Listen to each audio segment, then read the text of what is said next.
One summer moment can change a child's life. Through Toys for Tots Give and Go initiative, your support provides books, games, toys, and outdoor adventures that spark curiosity, creativity, and a love of nature. Whether it's fishing, learning a new sport, reading under a tree, or playing with friends, these moments build confidence and lifelong memories. For too many children, those moments never come. You can help change that this summer. Visit toysfortots.org. Toys for Tots, delivering hope beyond the holidays. Listen, all you New Yorkers.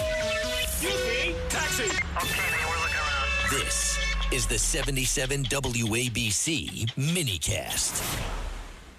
800-848-9222 with Ann in Chicago. Welcome to the show, Ann. Hi. Oh, hi. How are you today? Well, I'm excited to speak to you, as you can imagine. Who wouldn't be?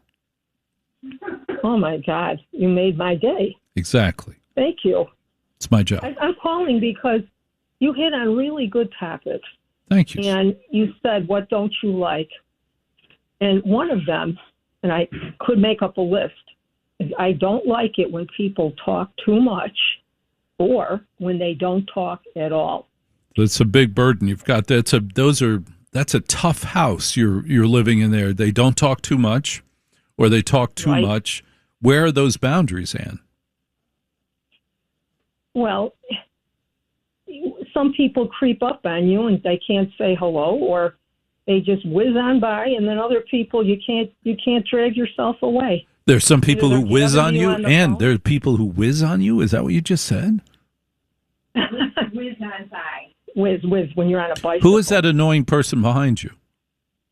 Got an annoying person behind her. She's got all. You know what? She's right. The people that whiz on by you on a bike trail, and you're going in your lane. Are you going to get on the phone, or is this going to be an echo effect? One of you has to be on the phone. No, we're sisters here. We're sisters. Oh, what a nightmare. Are you married? No, we're sisters. We're not married. That could be because you never are apart. You could be right. Could be, yeah. You could be right. But, I told the gentleman before you that your story with the daughters was just very touching. I wanted to call you. I thought that was very moving to hear how thoughtful they are, how much they love, is it their grandparents or relatives that passed, and that they brought you a chair and cut the flowers. Wow, you are a lucky man. I am a lucky man. I have miraculous daughters, very sweet daughters, and I appreciate that, Ann. Because you're so sweet, is there anything else we need to talk about? We'll touch up again with you. How does that sound? Do you promise? Every 10 days. Will you call every 10 days? 10 days. Okay, I can mark my calendar. You got it. Now you have a calendar. I do. I have a lot of calendars. I bet. All right. You're a good friend. Thank you very much for calling from Chicago on WGN at 800-848-9222. What she was referring to was that all on their own, my two oldest daughters, 23 and 20, said, let's go visit Grandma and Grandpa's grave. Let's go visit their tombstone. Let's make sure it's cleaned off, that there are flowers planted there. They're in a beautiful graveyard in New Jersey, Saint Roses of, I never get it right, in Short Hills. And they're buried in that graveyard. And they said, let's go visit them. These are my kids saying this. I didn't say to them, let's go, drag them there. No. They said, let's go. And this is the part that touched my heart. I know this will sound silly, but it meant a lot to me. They were going to plant the flowers. They were going to clean off the gravestone. But they also brought a chair, a surprisingly comfortable folding chair for me to sit on while I got to watch them do this. They thought about Dad, and therefore they could take all the time they wanted. I wasn't going to be uncomfortable. I wasn't going to be in a hurry. And then we went to the Galloping Hill Inn, or as natives call it, 5 Points in Union, to have the best hot dogs in America.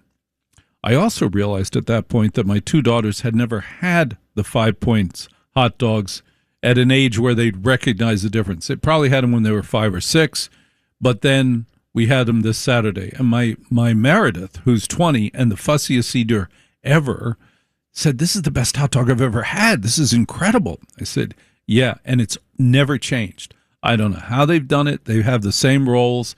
Can't get them anyplace else. It was spectacular. Well, now, my 20-year-old Meredith, I visited her in her new apartment today in Brooklyn. She lives in the Chinatown of Brooklyn. And I believe she's in the safest place in the world because it is a community, a tight community of Asian families with multiple restaurants, every block, every type of Asian food, open all day and night, as restaurants are meant to be. Do you realize, ladies and gentlemen, there are parts of America where the restaurants close at 2 p.m.? They're called breakfast diners.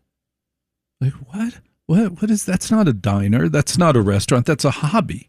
You open it up at 6 in the morning, you close it at 2 p.m. That's a hobby. That's an inconvenience. Restaurants are supposed to be a convenience. You have to now remember when they close? No, you're supposed to have them open 24 hours a day, 7 days a week. This was hurt a lot during COVID. Many 24-hour diners started closing at 8, 9 at night, but only outside of real cities. Through most of Ohio, Indiana, will you find breakfast diners that close at 2 p.m.? What the hell is that? We're not all farmers. We're not all farmers. We need to be able to eat whenever we want.